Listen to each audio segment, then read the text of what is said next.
আসসালামু আলাইকুম। শুরু করতে যাচ্ছি আমি পদ্মজা উপন্যাসের ৯ পর্ব।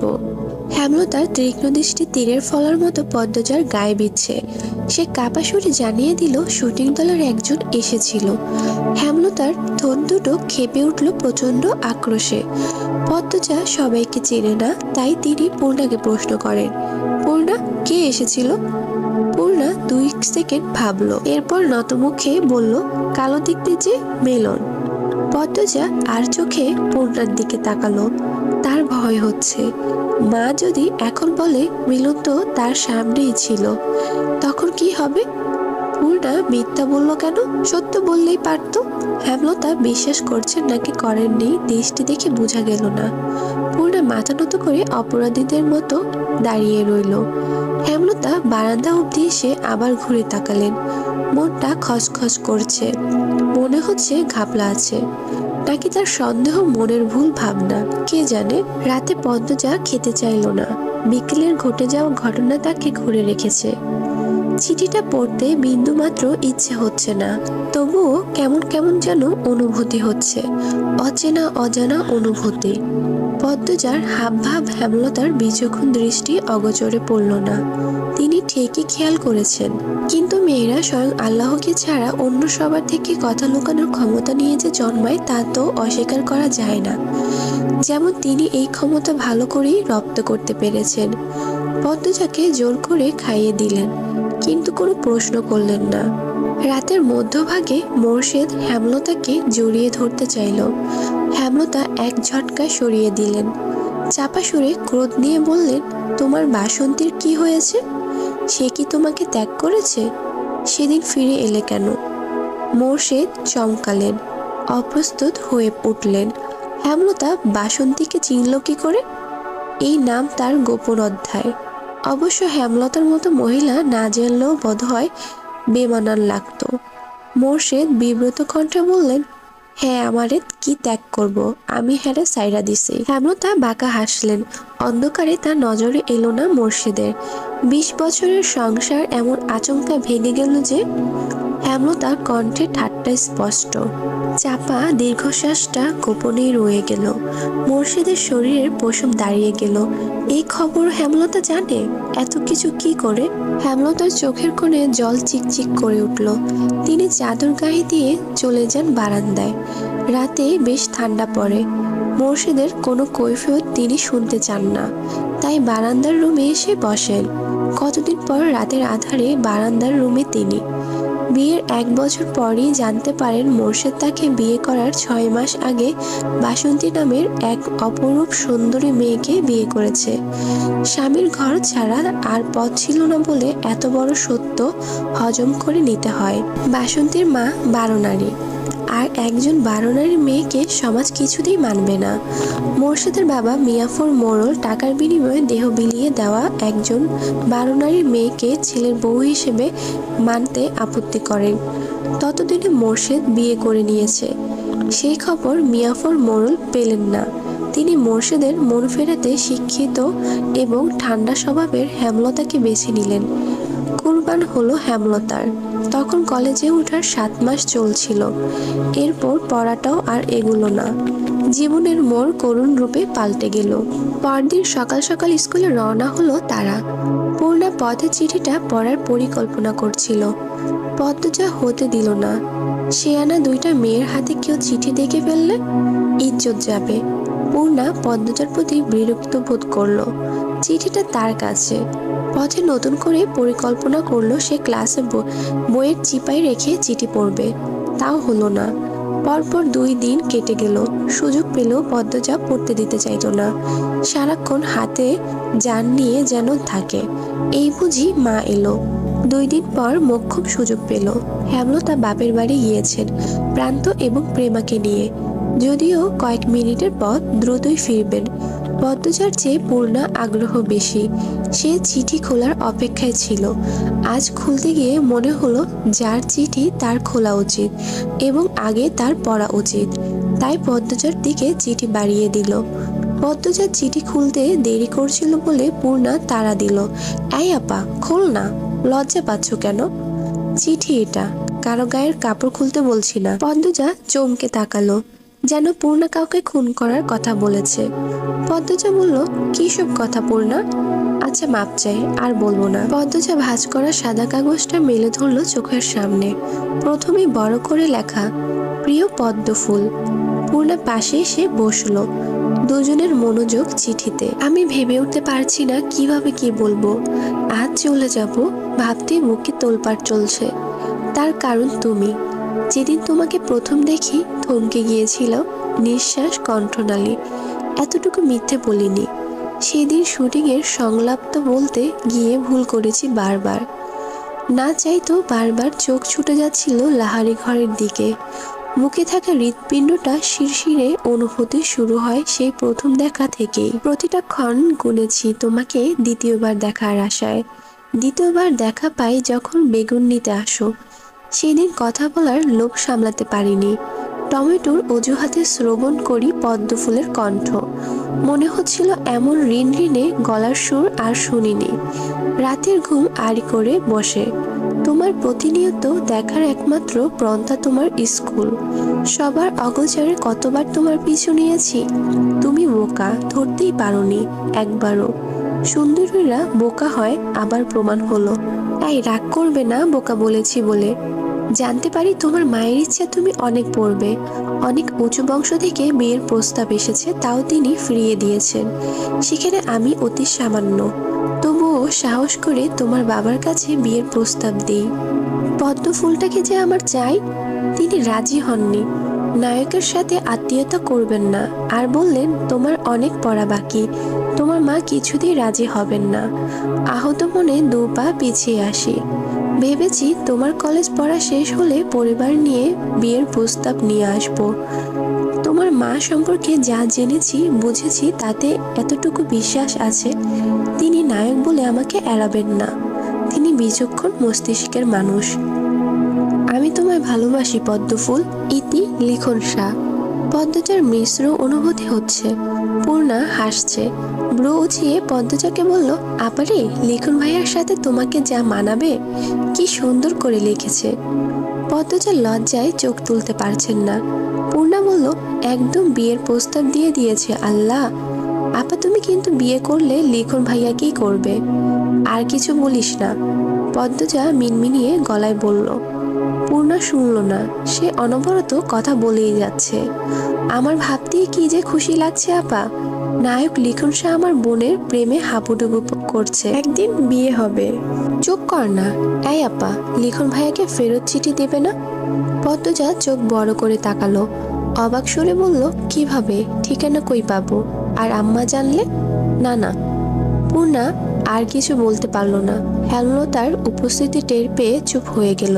পদ্মজা দ্রুত চিঠিটা ভাঁজ করে বালিশের তলায় রাখলো। ভয়ে বুক ধুকপুক করছে। মাঘ মাস চলছে, কেটে গেছে 4 মাস। শুষ্ক চেহারা আর হিমশীতল অনুভব নিয়ে পদ্মজা বসে আছে নদীর ঘাটে। গুনে গুনে 3 নম্বর সিঁড়িতে। নাকের ডোকায় ম্যাট্রিক পরীক্ষা। 3 রাত পড়তে হচ্ছে। নিয়ম করে প্রতিদিন ভোরে পড়া শেষ করে পদ্মজা এরপর ঘাটে এসে বসে নিজের অনুভূতিদের সাথে সাক্ষাৎ করার জন্য। কখনো উদাস হয়ে, আবার কখনো লাজুক মুখশ্রী নিয়ে ভাবে কারো কথা। সেই যে চিঠি দিয়ে হারালো, আর সাক্ষাৎ মিলল না। কখনো কি মিলবে? তিনি কি আসবেন? এক চিঠি প্রতিদিন নিয়ম করে পড়ে পদ্মজা। ধীরে ধীরে অনুভব করে তার মধ্যে আছে অন্য আরেক সত্তা।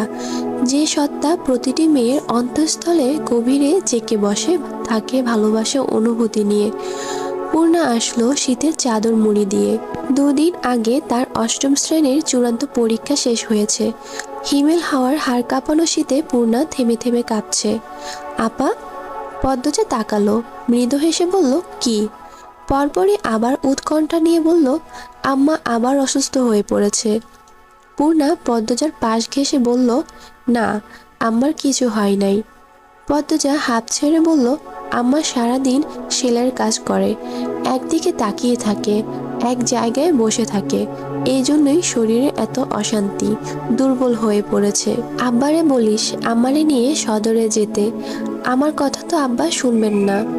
আচ্ছা। দুজন নদীর ওপারে চোখ রাখলো। অতিথি পাখির মেলা সেখানে। রোমাঞ্চকর আকর্ষণ। এত পাখি দেখে মন ভরে গেল। পাখিদের কোলকাকলিতে এলাকা মুখরিত। এপার থেকে শোনা যাচ্ছে, কোথ থেকে দৌড়ে এসে প্রান্ত। সে 4 মাসে শুদ্ধ ভাষা রপ্ত করে নিয়েছে ভালোভাবে। এসেই বলল, আপারা কি করো? পূর্ণা বলল, পাখি দেখি, আয় দেখে যা। প্রান্ত দূরে চোখ রাখলো। সকালের ঘন কুয়াশায় ধবল চাদরে ঢাকা নদীর ওপার। পাখিদের ভালো করে চোখে ভাসছে না। শীতের দাপটে প্রকৃতি নীরব, তাই পাখির কোলকাকলি শোনা যাচ্ছে দারুণভাবে। প্রান্ত বলল, বড় আপা, একটা পাখি ধরে আনি। একদম না, পাখি ধরা ভালো না। অতিথি পাখিদের তো ভুলেও ধরা উচিত না। ওরা আমাদের দেশে অতিথি হয়ে এসেছে। প্রান্ত চুপসে গেল। এরপর মিয়ে যাওয়া গলায় বলল, আচ্ছা ঠিক আছে, তোরা এইখানে কি করস?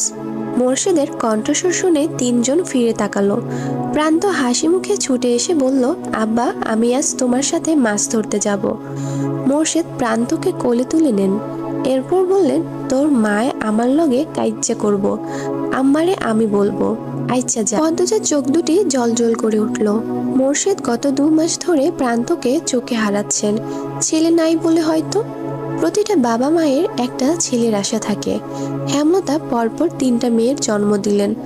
এ নিয়ে মোর্শেদের অভিযোগ করেননি, তবে মনে মনে খুব করে একটা ছেলে চেয়েছিলেন। প্রান্তকে যখন প্রথম আনা হলো, মোর্শেদের খুব রাগ হয় ভিক্ষুকের ছেলে বলে।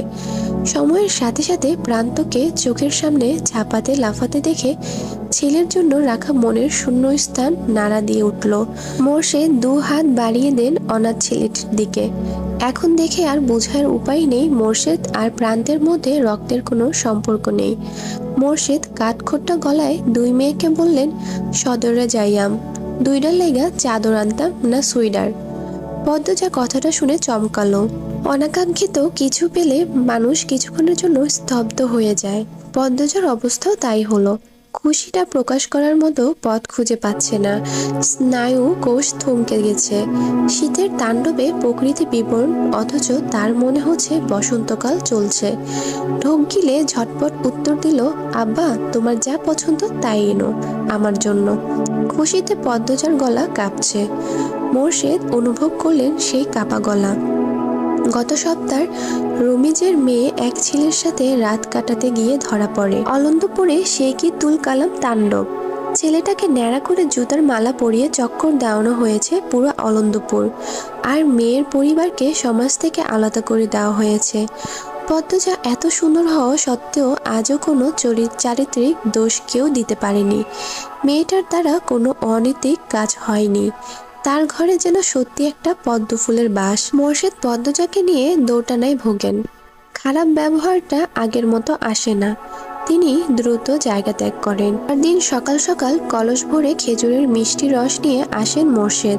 প্রেমা খেজুরের রস দেখেই মাকে বলল, আম্মা, পায়েস খাবো। আচ্ছা খাবি। সূর্য অনেক দেরিতে উঠল। প্রকৃতির উপর সূর্যের নির্মল আলো ছড়িয়ে পড়েছে। সূর্যের আলোতে কোনো তেজ নেই। 4 ভাই বোন কাঁচা খেজুরের রস নিয়ে উঠানে বসলো পাটি বিছিয়ে। খেজুরের কাঁচা রস রোদে বসে খাওয়াটাই যেন একটা আলাদা স্বাদ, আলাদা আনন্দ। মোর্শেদ নারিকেল গাছে উঠেছেন।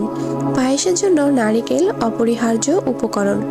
আচমকা পদ্মজা প্রশ্ন করলো, আজ কি সোমবার? পূর্ণা কথা বলার পূর্বে হেমলতা বারান্দা থেকে বললেন, আজ তো সোমবারই, কেন? পদ্মজা খেজুরের বাটি রেখে ছুটে আসলো বারান্দায়। আজ স্কুলে যাওয়ার কথা ছিল আম্মা, ঝুমা ম্যাডাম বলেছেন। গুরুত্বপূর্ণ কথা আছে, সবাইকে যেতে বলেছেন। আমায় বলে রাখতি, সামনে পরীক্ষা, গুরুত্বপূর্ণ দেখে পড়া দিবেন, এই জন্যই দেখেছেন। তাড়াতাড়ি যা। আই পূর্ণা, তুইও যা। 2 বোন বাড়ি থেকে দ্রুত বের হলো। সূর্য উঠলেও কনকনে শীতটা রয়ে গেছে। দুজনের গায়ে মোর্শেদের আনা নতুন সোয়েটার। পদ্মজা যখন মোর্শেদের হাত থেকে সোয়েটার পেল, আবেগ লুকিয়ে রাখতে পারেনি। মোর্শেদের সামনে হাউমাউ করে কান্না করে ওঠে। মোর্শেদ অপ্রস্তুত হয়ে বাড়ি থেকে বেরিয়ে যান। ফিরেন অনেক রাত্রিতে। পূর্ণা বলল, আব্বার পছন্দ ভালো তাই না আপা? কিসের পছন্দ? সোয়েটারগুলো কি সুন্দর। পদ্মজা হাসলো। সামনের কটি দাঁত ঝিলিক দিল। হাতের ডান পাশে ধান ক্ষেত। ধান গাছের ডগায় থাকা বিন্দু বিন্দু জমে থাকা শিশির রোদের আলোয় ঝিকমিক করছে। অনেক হাতে কাঁচি দিয়ে প্রস্তুত নিচ্ছেন ধান কাটার। বাতাসে নতুন ধানের গন্ধ। হঠাৎ পূর্ণা চেঁচিয়ে উঠল, আপারে, লিখন ভাই। পদ্মজার নিঃশ্বাস গেল থমকে। মুহূর্তে বুকের মাঝে শুরু হয় তাণ্ডব। পূর্ণার দৃষ্টি অনুসরণ করে পিছনে তাকালেন পদ্মজা। লিখন ব্যস্ত পায়ে এদিকে আসছে, পাশে মগা। পদ্মজা অজানা আশঙ্কা চোখ ফিরিয়ে নিল। পূর্ণাকে বলল, এখানে আর এক মুহূর্ত নয়। কথা শেষ করে পদ্মজা স্কুলের দিকে হাঁটা শুরু করলো। পূর্ণা অবাক হয়, কিন্তু এ নিয়ে রাগ করলো না। লিখন পিছন পিছন আসছে। পদ্মজার বুক কাঁপছে বিরতিহীন ভাবে। চাহনি অশান্ত। আসসালামু আলাইকুম। শুরু করতে যাচ্ছি আমি পদ্মজা উপন্যাসের 10 পর্ব। বটগাছের সামনে চিন্তিত ভঙ্গিতে দাঁড়িয়ে আছে লিখন। শীতের শুষ্কতায় বটগাছের অধিকাংশ পাতা ঝরে পড়েছে। লিখনের কাছে শীতকাল খুবই অপছন্দের একটা ঋতু। শীত চরম শুষ্কতার রূপ নিয়ে প্রকৃতির উপর ঝেঁকে বসে থাকে, যা সহ্য হয় না লিখনের। ঠান্ডা লেগেই থাকে। ছোট থেকে কয়েকবার নিউমোনিয়ায় ভুগেছে। সে মনে প্রাণে বিশ্বাস করে রুক্ষতা, তিক্ততা ও বিষাদের প্রতিমূর্তি শীতকাল। তখন পদ্মজা এত দ্রুত হাঁটছিল যে মনে হচ্ছিল সে পালাতে চাইছে। লিখন আর এগোয়নি, পালাতে দিল পদ্মজাকে। মগা বলেছে পদ্মজার লোক সমাজের ভয় খুব, তাই লিখন এই নির্জন মাঠের পাশে বটগাছের নিচে দাঁড়িয়ে আছে। পদ্মজা এই পথ দিয়ে বাড়ি ফিরবে, তখন যদি একটু কথা বলা যায়। পদ্মজা জড়সড় হয়ে হাঁটছে, আতঙ্কে ঠোঁট শুকিয়ে কাট। বারবার জিহ্বা দিয়ে ঠোঁট ভিজিয়ে নিচ্ছে। পদ্মজা মিনমিনিয়ে গলায় পূর্ণাকে ডাকলো, পূর্ণা রে। পূর্ণা তাকালো। পদ্মজা এদিক ওদিক তাকিয়ে বলল, আমার ভয় হচ্ছে। উনি মাঝপথে দাঁড়িয়ে নেই তো? পূর্ণা চরম বিরক্তি নিয়ে বলল, থাকলে কি হয়েছে, খেয়ে ফেলবে। পদ্মজার কথা বলল না। পূর্ণার সাথে কথা বলে লাভ নেই। তখন লিখন শাহকে পাত্তা না দেওয়ার জন্য পূর্ণার খুব রাগ হয়েছে। পদ্মজা বরাবরই মাথা নিচু করে হাঁটে, তাই লিখন শাহকে দেখতে পেল না।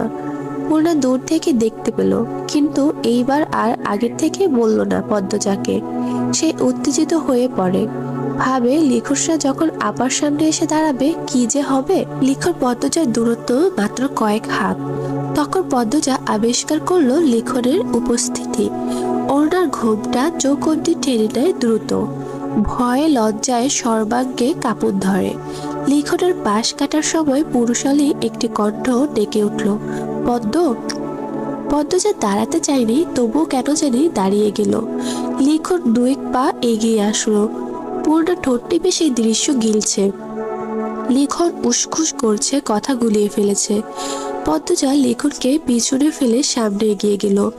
লিখন হতভম্ব হয়ে তাকিয়ে দেখল। পূর্ণা বলল, আমাকে বলুন, আমি বলে দিব। লিখন পকেট থেকে একটা চিঠি বের করলো। এরপর অনুরোধ সুরে বলল, দয়া করে তোমার বোনকে দিও, আমি কাল বিকেলে ঢাকা চলে যাব। পূর্ণা হাসি মুখে চিঠি নিল। এরপর বলল, আপা আপনার আগের চিঠিটা প্রতিদিন পড়ে। লিখনের ঠোঁট দুটি হেসে উঠল। পূর্ণা দৌড়ে ছুটে গেল পদ্মজার দিকে। লিখন আর পিছন নিল না। পূর্ণা আসতেই পদ্মজা ধমকে উঠল, কি কথা বলেছিলি এত? কেউ দেখলে কি হতো? তুই আম্মার কথা কেন ভাবিস না? পদ্মজার কাঁদো কাঁদো সুরে পূর্ণা চুপসে গেল। সত্যি কি সে বেশি করে ফেললো? পূর্ণা চোখ নামিয়ে চুপচাপ হেঁটে বাড়ি চলে আসে। চিঠির কথা পদ্মজাকে বলা হয়নি। গধূলি বিকেল। হেমলতা পদ্মজাকে ফরমাইশ দেন, পদ্ম কয়টা টমেটো নিয়ে আয়। আচ্ছা আম্মা। পদ্মজা লাহারি ঘরের ডান দিকে হেঁটে আসে। 2 মাস আগে মোর্শেদের এইদিকে সব জঙ্গল সাফ করে টমেটোর ছোটখাটো ক্ষেত করেছেন। লাল টকটকে টমেটো। হেমলতা রান্নার ফাঁকে বারান্দার দিকে উকি দিলেন। মোর্শেদ আর প্রান্ত কিছু নিয়ে বৈঠক করছে। হেমলতার ফোঁস করে নিঃশ্বাস ছাড়েন। বাসন্তী নামক মানুষটি কি জন্য ত্যাগের শিকার হলো জানতে ইচ্ছে করলেও হেমলতা প্রশ্ন করেন না। তবু এতটুকু বুঝেছেন মোর্শেদের বাইরের ঘর কেটে গেছে, যার ফলস্বরূপ সংসারে তার মন পড়েছে। হেমলতাকে খুব সমীহ করে চলেন। তবে হেমলতা জানেন মোরশেদ পদ্মজাকে নিজের মেয়ে হিসেবে এখনো বিশ্বাস করেননি। তা নিয়ে মাঝে মাঝে খোঁচা দিতেও ভুলেন না। পদ্মজা সাবধানে ক্ষেতের মধ্যিখানে আসলো। টমেটো ছিঁড়তে গিয়ে তার লিখনের কথা মনে হলো। মনে মনে ভাবলো কেন এসেছেন তিনি, কি বলতে চেয়েছিলেন। জানার জন্য পদ্মজার মনটা বেকুল হয়ে উঠল। আপা, একটা কথা বলি। পদ্মজা চমকে তাকালো। হঠাৎ পূর্ণার আগমনে ভয় পেয়েছে। বুকে ফু দিয়ে বলল, বল। রাগ করবে না তো? পদ্মজা চোখ ছোট ছোট করে তাকালো, বলল, করব না। পূর্ণা লিখনের দেওয়া চিঠি দেখিয়ে বলল, লিখন ভাইয়ের চিঠি। পদ্মজা ছো মেরে চিঠি নিল। পূর্ণা অবাক হলো, মনে মনে খুশি হলো পদ্মজার আকুলতা দেখে। পদ্মজা দ্রুত চিঠির ভাঁজ খুলল। পূর্ণা বাড়ির দিকে তাকিয়ে দেখছে কেউ আসছে নাকি। পদ্মজা পড়া শুরু করলো। প্রিয় পদ্মফুল, 4 মাস কেটে গেল। 4 মাসে একটুর জন্য অবসর মেলেনি, কিন্তু মনে হচ্ছিল এক আকাশ ছটফটানি। তোমার মনের কথা তো জানাই হলো না। তোমাদের অলন্দপুরের প্রায় প্রতিটি বাড়ির ছেলের স্বপ্ন তোমাকে ঘরে তোলার, তাই সারাক্ষণ ভয়ে ছিলাম আমার অনুপস্থিতিতে কেউ তুলে নেয়নি তো। 3 দিন সময় নিয়ে চলে এসেছি, শুধু একবার দেখতে আর জানতে তুমি কি আমার জন্য অপেক্ষা করবে। ম্যাট্রিক পরীক্ষার অবধি অপেক্ষা করলেই হবে। এরপর আমি আমার মা আর বাবাকে নিয়ে তোমার মায়ের কাছে আসব। ওনার কাছে অনুরোধ করব তোমার পড়া শেষ হলে যেন আমার সাথেই বিয়ে দেন। তখন অনেকটা নিশ্চিন্ত হতে পারবো। এখন অনিশ্চয়তায় ভুগছি। আমি গুছিয়ে লিখতে পারছি না আজ। কয়েকটা চিঠি লিখেছি, একটাও মন মতো হয়নি। অনুগ্রহ করে তুমি মানিয়ে নিও। ইতি লিখন শাহ। বাড়ির সবাই ঘুমে। পদ্মজা চুপি চুপি উঠে বসলো পড়ার টেবিলে। রাত অনেক। গাছের পাতায় নিশ্চয় শিশির বিন্দু জমেছে। এরপর ভোর রাতে টিনের চালে শিশির কোনা বড় বড় ফোঁটায় বৃষ্টির মতো ঝরবে। গা হিম করা ঠান্ডা। তা উপেক্ষা করে পদ্মজার হাতে কলম তুলে নিল। সাদা কাগজে লিখলো, অপেক্ষা করব আমি। এরপর কাগজটা ভাঁজ করে বালিশের তলায় রেখে শুয়ে পড়ল। ফজরের নামাজ পড়ে 4 ভাই বোন পড়তে বসলো। পড়ায় মন টিকছে না পদ্মজার। বই আনার ছুতোয় পদ্মজা রুমে গেল। রাতের লেখা কাগজটা ছিঁড়ে কুটি কুটি করে জানালার বাইরে ফেলে দিল। এরপর আবার নতুন করে লিখলো, আমার আম্মা যা চান তাই হবে। পড়া শেষে নিয়মাফিক হাতে আসলো পদ্মজা। হাতের মুঠোয় 3টা চিঠি, 2টো লিখনের, একটা তার লেখা। পূর্ণ পাশে। প্রেমা প্রান্ত বাড়ি জুড়ে ছুটোছুটি করছে। সামনের কোনো কিছু ঠিক মতো দেখা যাচ্ছে না, সবকিছু অস্পষ্ট। কুয়াশার স্তর এত ঘন যে দেখে মনে হচ্ছে সামনের কুয়াশার পাহাড় দাঁড়িয়ে আছে। সেই পাহাড় ভেদ করে একটা নৌকা এসে ঘাটে ভিড়ে। নৌকার লিখন আর মগা।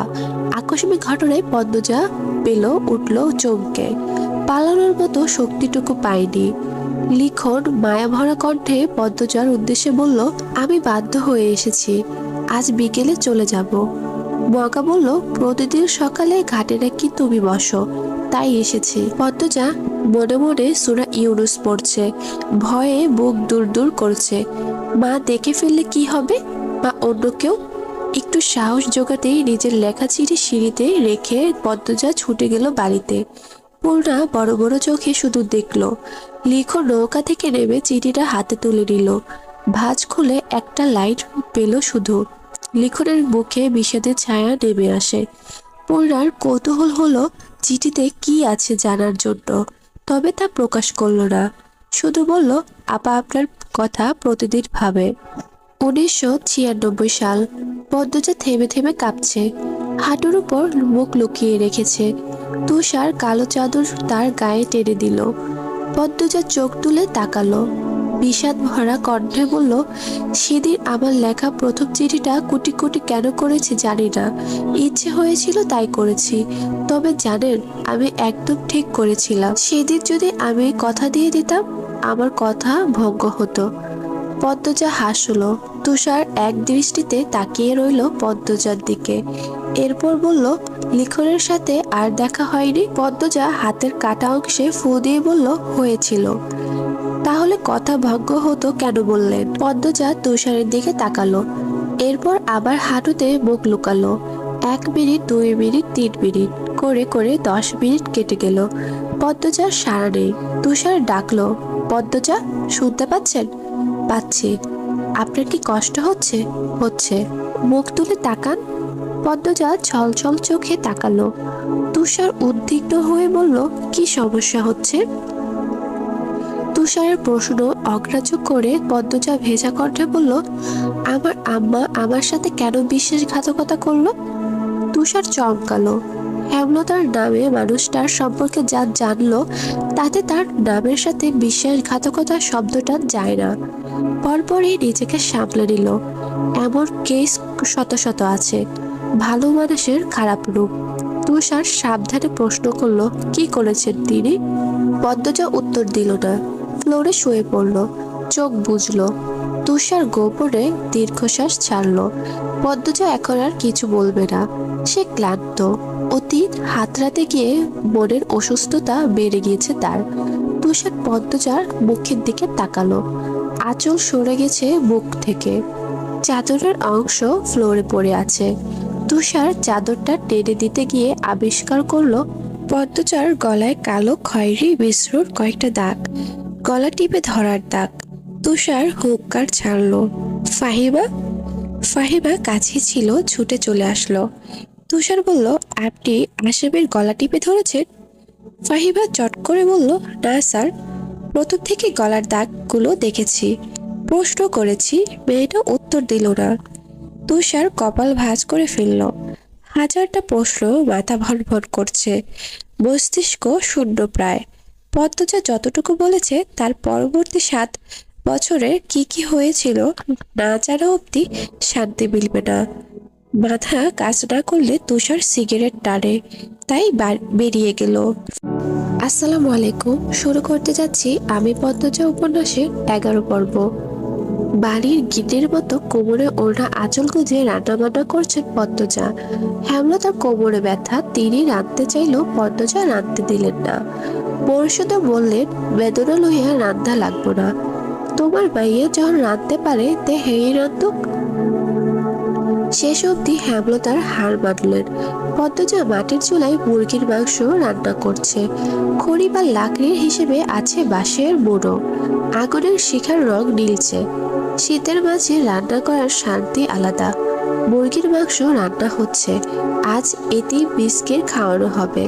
হেমলতা বলেন, সামর্থ্য থাকলে মাসে একবার হলেও এতে বিস্কিট খাওয়ানো উচিত, নয়তো ঘরে রহমত থাকে না। রান্না শেষ করে পদ্মজা হেমলতার কাছে এলো, বলল, আম্মা রান্না শেষ। শুকনো মুখখানা তুলে তাকালেন হেমলতা। বললেন, তোর আব্বারে গিয়ে বল আলী, মুবিন, ময়না 3জনের নিয়ে আসতে। পদ্মজা কিছু না বলে মাথা নিচু করে ফেলল। মোর্শেদের সাথে আগ বাড়িয়ে কথা বলতে তার ভয় করে। অনেকদিন বাজে ব্যবহার করেন না, হুট করে যদি করে ফেলেন কষ্ট হবে। হেমলতা মৃদু হাসলেন, বললেন, কিছু বলবে না, যা তুই। পদ্মজা দুর্বল গলায় বলল, সত্যি যাব? হেমলতা মাথা সামনে ঝুঁকে ইঙ্গিত করে যাওয়ার জন্য। পদ্মজা মোর্শেদকে উঠানেই পেল। মোর্শেদ চেয়ারে বসে রোদ পোহাচ্ছেন। পদ্মজা গুটি গুটি পায়ে হেঁটে আসলেন। আব্বা ডাকতে গিয়ে গলা ধরে আসছে তার। ঢোক গিলে ডাকলো, আব্বা। মোর্শেদ তাকান। পদ্মজার মনে হলো বুকে কিছু ধপাস করে পড়ল। পদ্মজা দৃষ্টি অস্থির রেখে বিড়বিড়ে গলায় বলল, আম্মা বলেছেন আলীদের নিয়ে আসতে। রান্না শেষ? জি আব্বা। মোর্শেদ গলায় গামছা বেঁধে বেরিয়ে যান। পদ্মজা মোর্শেদের যাওয়ার পানে তাকিয়ে থাকলো বেশ কিছুক্ষণ। অনুভূতিগুলো থমকে গেছে। পদ্মজার চোখ দুটো ঝাপসা হয়ে আসলো। তাড়াতাড়ি ডান হাতের উল্টো পাশ দিয়ে চোখের জল মুছলো। গাছ থেকে পাখির কিচিরমিচির শব্দ আসছে। সে সেদিকে তাকালো। তখনই হেমলতা ডাকলেন, পদ্ম। পদ্মজা ছুটে গেল। হন্তদন্ত হয়ে রুমে ঢুকে বলল, কিছু লাগবে আম্মা? না। পূর্ণা কোথায়? ঘাটে। কি করে? মাছ ধরে। বড়শি দিয়ে? জালি দিয়ে। এত বড় মেয়ে নদীতে নেমে জাল দিয়ে মাছ ধরে? আচ্ছা থাকুক, তুই আয়, বস আমার পাশে। পদ্মজা হেমলতার পায়ের কাছে বসলো। পায়ে হাত দিল টিপে দেওয়ার জন্য। হেমলতা পা সরিয়ে নিতে নিতে বললেন, লাগবে না। এরপর শাড়ির আঁচল দিয়ে পদ্মজার কপালের ঘাম মুছে দিলেন। বললেন, কোমরের ব্যথাটা কমে আসছে। তোর আব্বা কিছু বলেছে? না আম্মা। আচ্ছা আম্মা, আব্বা এত পাল্টালো কি করে? হেমলতা মৃদু হাসেন, উদাস হয়ে তীরের দেয়ালে তাকান। এরপর বললেন, তোর বাপ ভালো মানুষ শুনছিলাম, কিন্তু বিয়ের পর তার ভালো মানুষই দেখিনি ভুলেও। কারণ তার কানে মগজে মন্ত্র দেওয়ার মানুষ ছিল, অন্যের নিয়ন্ত্রণে ছিল। এখন আর কেউ নিয়ন্ত্রণ করে না, তাই পাল্টাচ্ছে। তোর বাপের ব্যক্তিত্ব নাই, নিজস্ব স্বকীয়া নাই, অন্যের কথায় নাচে, ভালো কথা বুঝে না, অন্যের কথা যা বলে তাই শোনে। শেষ কথাটা হেমলতা হেসে বললেন। পদ্মজা কিছু বলল না। হেমলতা শুয়ে পড়লেন। আজ সারাদিন বিশ্রাম নেবেন। আগামীকাল অনেক কাজ, অনেকগুলো কাপড় জমেছে। রূপ ক্ষণিকের, গুড় চিরস্থায়ী। শেষ বয়সে এসে আব্বা বুঝেছে। পদ্মজার শীতল কণ্ঠ এবং কথার তীরে হেমলতা ভীষণভাবে চমকালেন। তিনি সেকেন্ড কয়েক কথা বলতে পারলেন না। পদ্মজা চলে যাওয়ার জন্য উপক্রম হয়। হেমলতা অবিশ্বাস্য সুরে প্রশ্ন ছুড়লেন, এই খবর কোথায় শুনেছিস? পদ্মজা ঘাড় ঘুরে ফেলল, বলল, আমি তো তোমারই মেয়ে আম্মা। পদ্মজা চলে গেল, রেখে গেল হেমলতার অবিশ্বাস্য চাহনি। বিকেলবেলা হেমলতা ঘর থেকে বের হলেন। শরীরে শান্তি এসেছে, পুরোটা বড়ই ভর্তা করছিল। পাশে প্রেমা। পদ্মজাকে দেখা গেল না, নিশ্চয়ই ঘাটে বসে আছে। প্রান্ত নেই। হেমলতা পূর্ণাকে জিজ্ঞেস করলেন, পূর্ণা, প্রান্ত কোথায়? পূর্ণা কয়েক সেকেন্ড ভাবলো কি উত্তর দিবে। এরপর ভয়ার্থ কণ্ঠে বলল, জানে না আম্মা। জানোস কি? প্রেমা, প্রান্ত কই? প্রেমা সহজ স্বরে বলল, আমরা ঘাটে ছিলাম, প্রান্ত উঠানে ছিল, এরপর এসে দেখি নাই। হেমলতা গলা উঁচিয়ে বললেন, কোন মুখে বলছিস জানি না? একসাথে নিয়ে থাকতে পারিস না? একা ছাড়িস কেন? কোথায় গেছে ছেলেটা? পদ্মজা বাড়ির পিছন থেকে ছুটে আসলো। হেমলতার ধমক ঘাট অব্দি শোনা গেছে। কি হয়েছে? প্রান্ত বাড়ি নাই, দুইটা এই কথা বলেও নাই, বসে বসে বড় ভর্তা খাচ্ছে। তিতির অবাধ্য হচ্ছে মেয়েগুলো। পূর্ণা ভয়ে জড়সড় হয়ে বসে আছে। প্রেমা হেমলতার ধমকে ভয় পাচ্ছে, কিন্তু অতটা না। হেমলতার মন কু গাইছে। তিনি নিজ রুমে যেতে যেতে পদ্মজাকে বললেন, বের হচ্ছি আমি, সাবধানে থাকবি। দুজন লোক প্রান্তকে নিয়ে বাড়িতে ঢুকলো। প্রান্তর কপাল বেয়ে রক্ত ঝরছে। পদ্মজা হেমলতাকে ডাকলো, আম্মা। এরপর দৌড়ে এলো উঠানে। প্রান্ত কাঁদছে। হেমলতা ব্যস্ত পায়ে বেরিয়ে আসেন। প্রান্তকে আহত অবস্থায় দেখে ভড়কে যান, বুকটা হাহাকার করে ওঠে। তিনি ছুটে আসেন, প্রান্তকে দু হাতে জড়িয়ে ধরে লোক দুটিকে উদ্বিগ্ন হয়ে জিজ্ঞাসা করেন, কি হয়েছে? একজন লোক বলল, পলাশ মিয়ার স্যারার লগে মাইর লাগছিল, এই স্যারায় পাথর দিয়া ইডা মারছে, আর ফাইটটা গেছে। মোর্শেদ লাহারি ঘরের সামনে গাছ কাটছিলেন। চেঁচামেচি সরে এগিয়ে আসেন। প্রান্তকে এমন অবস্থায় দেখে লোক দুটিকে তেজ দিয়ে বললেন, কোন কুত্তার বাচ্চা আমার ছেড়ারে মারছে? কোন বান্দির ছেড়ার এত বড় সাহস? মোর্শেদ উত্তরের অপেক্ষায় করলেন না। প্রান্তকে নিয়ে ছুটে যান বাজারে। হেমলতা রয়ে গেলেন বাড়িতে। বাজারে আজ হাট বসেছে। মোর্শেদ হেমলতাকে নিষেধ করেছেন সাথে যেতে। বাড়িতে থেকে হেমলতা হাঁসফাঁস করতে থাকেন। প্রান্ত একা বড় হয়েছে, কতবার কত রকম আঘাত পেয়েছে, দেখার কেউ ছিল না, তাই মিনমিনিয়ে কেঁদেছে। এমন বাচ্চা ছেলেরা এত বড় আঘাত পেয়ে চেঁচিয়ে কাঁদার কথা। কষ্টতে আর কম পায়নি, দাঁতে দাঁত চেপে সহ্য করেছে। হেমলতার ভীষণ কষ্ট হচ্ছে। পদ্মজা ঘরে লুকিয়ে কাঁদছে। পূর্ণা প্রেমা বাড়ির বাইরে বারবার উকি দিয়ে দেখছে মোর্শেদ প্রান্তকে নিয়ে ফিরল নাকি। দেখতে দেখতে চলে এলো ম্যাট্রিক পরীক্ষা। পরীক্ষা কেন্দ্র শহরে, যেতে লাগে 6 ঘন্টা। বাড়িতে থেকে পরীক্ষা দেওয়া অসম্ভব। পরীক্ষা কেন্দ্রের পাশেই মোর্শেদের বাড়ি। মামা নেই, মামাতো ভাইরা আছে। কথাবার্তা বলে সেখানে 1.5 মাসের জন্য হেমলতা আর পদ্মজা উঠল। মোর্শেদ বাকি 2 মেয়ের আর প্রান্তকে নিয়ে বাড়ি রয়ে গেছেন। হেমলতা পদ্মজাকে নিয়ে আসার পূর্বে এসে দেখে গেছেন পরিবেশ কেমন। মোর্শেদের দুই মামাতো ভাইয়ের মধ্যে একজন রাজধানীতে থাকে, আরেকজনের বয়স হয়েছে অনেক। ছেলে মেয়েদের বিয়ে দিয়ে বউ নিয়ে একাই থাকেন। ছেলেরা শহরে চাকরি করে, পদ্মজার জন্য উপযুক্ত স্থান, তাই আর অবোধ করেননি।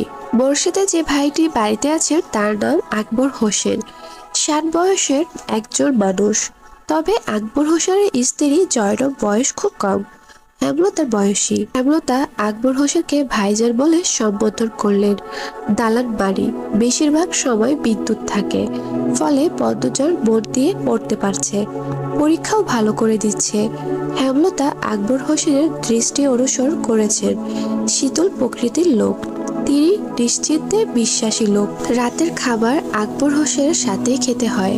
হেমলতা 1.5 মাসের খাওয়ার খরচ নিয়ে এসেছেন। আকবর হোসেন কিছুতেই আলাদা রাখতে দিচ্ছেন না।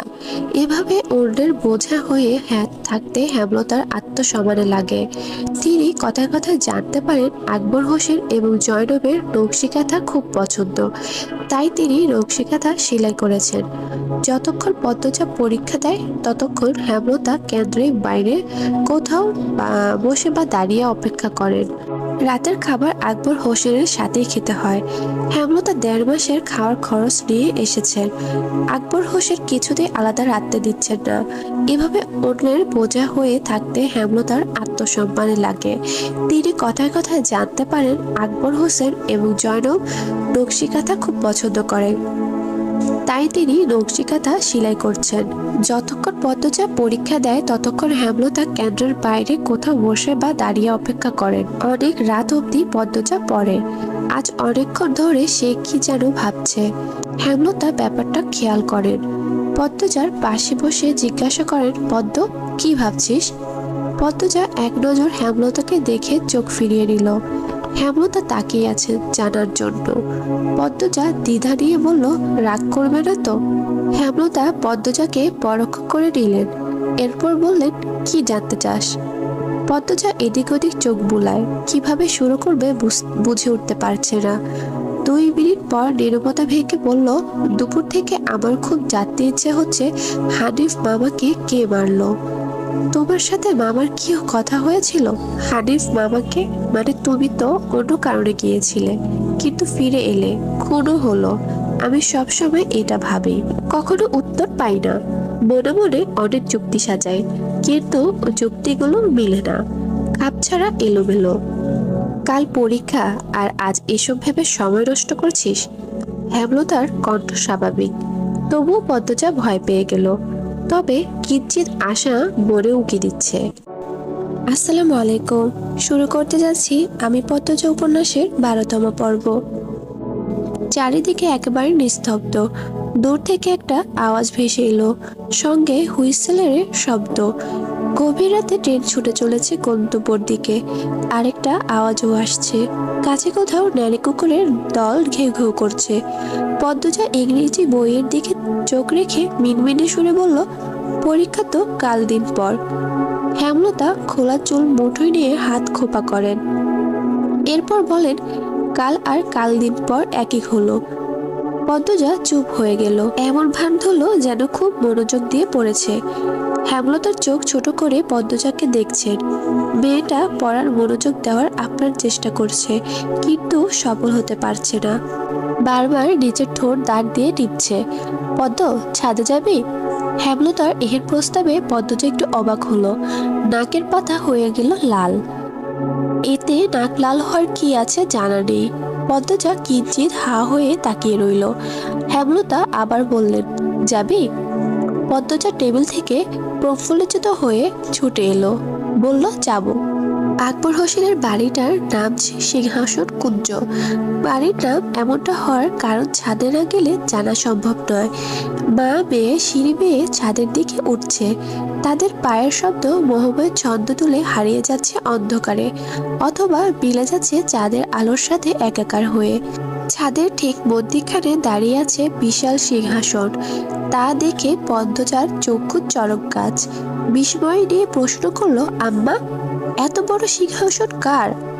হেমলতা পদ্মজার মুখের ভাব দেখে বেশ আনন্দ পাচ্ছেন। তিনি 2 দিন আগে এই সিংহাসন আবিষ্কার করেছেন। আকবর হোসেনের কাছে প্রশ্ন করেছেন ঠিক পদ্মজার মতো করেই। আকবর হোসেনের উত্তর হেমলতা পুনরাবৃত্তি করলেন।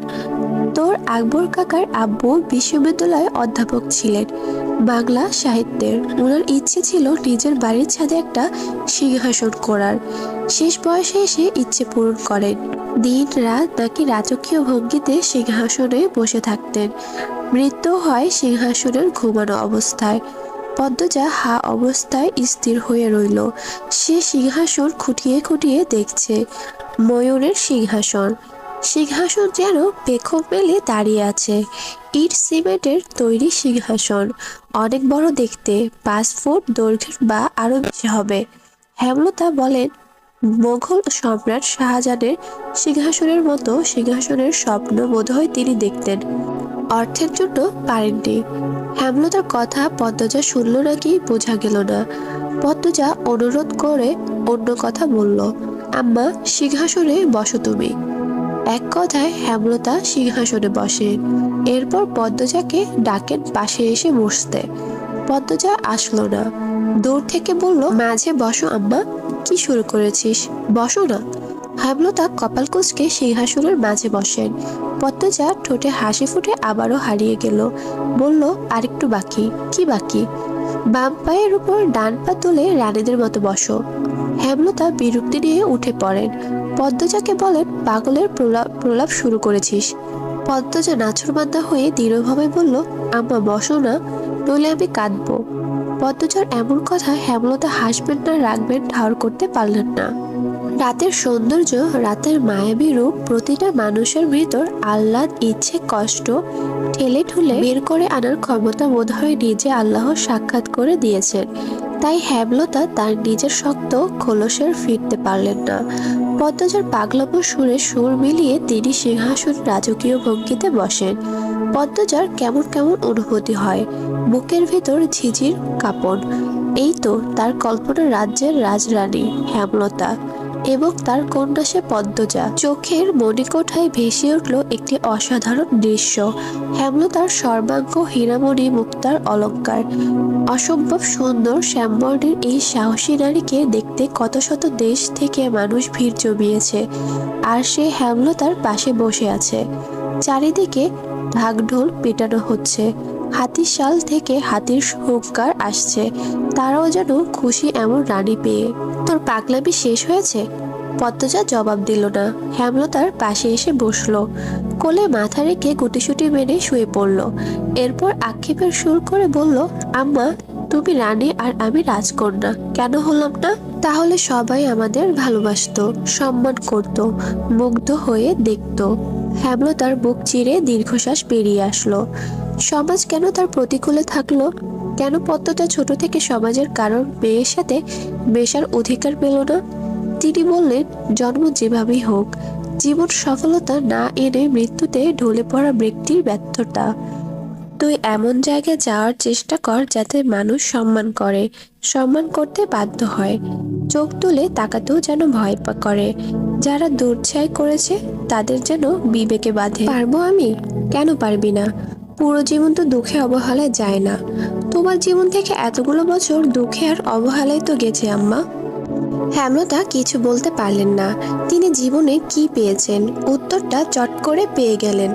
পদ্মজাকে বলেন, আমার মেয়ে 3টা আমার সফলতা, আমার অহংকার। প্রেমা তো ছোট, তোরা 2জন নিজেদের মতো থাকিস, পড়িস, কোনো দুর্নাম নাই। এজন্য মানুষ বলে এই যে এরা হচ্ছে হেমলতার মেয়ে। তখন আমার অনেক কিছু পাওয়া হয়ে যায়। পদ্মজা আশ্বস্ত করে বলল, কখনো ভুল কাজ করব না আম্মা। তোমাদের সম্মান আমাদের জন্য আংশিকও নষ্ট হতে দিব না। হেমলতা পদ্মজার মাথায় হাত বুলিয়ে দেন। নিস্তবতা ভেঙে ভেঙে মাঝে মাঝে পাতার ফাঁকে ফাঁকে পাখপাখালিরা ডানা নাড়ার শব্দ ভেসে আসছে। পদ্মজা চোখ তুলে আকাশের দিকে তাকালো। আকাশে একটা চাঁদ, অগণিত তারা। আকাশকে তারার পরিপূর্ণ একটি কালো গালিচার মতো লাগছে। হেমলতা ভ্রমণ নিয়ে বললেন, সমাজের সাথে আমার সখ্যতা কখনো হয়ে ওঠেনি কালো রঙের দোষে। প্রকৃতির মতিগতি অবস্থা দেখে দেখে আমার সময় কাটে। আব্বা শিক্ষক ছিলেন বলে কালো হয়েও পড়ার সুযোগ পাই। অবশ্য আব্বার সামর্থ্য ছিল, আমাদের সব ভাই বোনেরই পড়িয়েছেন। আম্মা আমাকে পড়ানোর বেশি আগ্রহ দেখিয়েছিলেন। রং কালো, কেউ বিয়ে করবে না, একটু পড়ালেখা থাকলে হয়তো করবে, সেই আশায়। যখন আমি তোর বয়সে ছিলাম বড় আপার মেয়ে হয়। মেয়েটার গায়ের রং কালো, শ্বশুর বাড়িতে তুলকালাম কাণ্ড, বংশের সবাই ফর্সা। বাচ্চা কেন কালো হলো? আপাকে বের করে দিল। আপা বাপের বাড়ি ফিরল। সমাজের কত কটূক্তি কথা হজম করলো আপা। তখন আমি নামাজের দোয়ায় আকুতি করে চাইতাম একটা সুন্দর মেয়ের।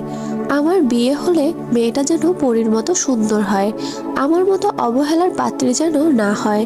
বড় আপার মতো কালো মেয়ে নিয়ে শ্বশুরবাড়ি থেকে বিতাড়িত হতে যেন না হয়। তুই যখন পেটে ইবাদত বাড়িয়ে দেই, 5 ওয়াক্ত নামাজ বাদে সময় পেলে সেজদায় লুটিয়ে আল্লাহর কাছে একই কথাই বলতাম, আমার পরীর মতো মেয়ে চাই।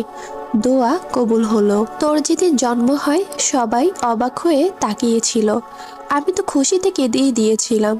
এত সুন্দর বাচ্চা এই গ্রামে কেন? পুরো দেশেও বোধ হয় ছিল না। চোখের পাপড়ি যেন ভ্রুতে এসে ঠেকছিল। ঠোঁট এত লাল ছিল যেন ঠোঁট বিয়ে রক্ত ঝরছে। সদ্য জন্মানো শিশুর মাথা ভর্তি ঘন কালো রেশমি চুল। অলন্দপুরের সবার কাছে ছড়িয়ে পড়ে এই কথা।